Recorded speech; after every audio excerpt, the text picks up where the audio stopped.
প্রচণ্ড গালি দিবে আমাকে যে তাদেরকে আমি খারাপ বলতেছি। অযোগ্য একজন মানুষ, তাদের মন মতো চলতে পারি না।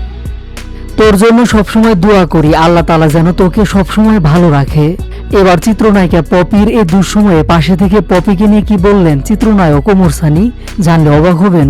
দীর্ঘ 7 বছর পর স্বামী সন্তানদের নিয়ে ঠিকই প্রকাশ্যে আসলেন একসময়ের জনপ্রিয় নায়িকা পপি।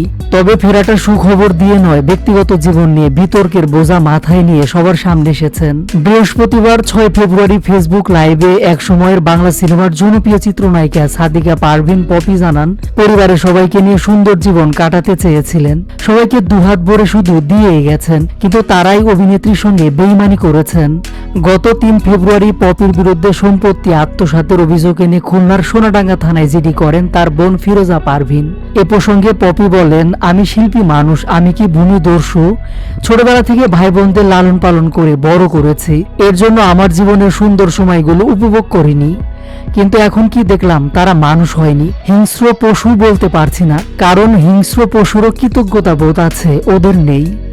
এদিকে এসব কর্মকাণ্ড নিয়ে দীর্ঘদিন পর প্রকাশ্যে এসে সোশ্যাল মিডিয়ায় আলোচনায় রয়েছেন পপি।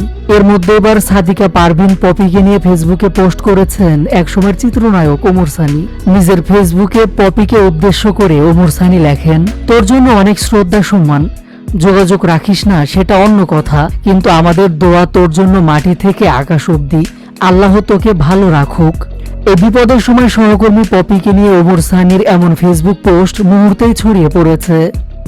উল্লেখ্য, 1997 সালে মুক্তি পায় ওমর সানী পপির জনপ্রিয় সিনেমা কুলি, আর তখন থেকেই পপির সাথে ভালো সম্পর্ক নায়ক ওমর সানীর। তাই তো এবার পপির বিপদে ঢাল হয়ে এগিয়ে এলেন ওমর সানী।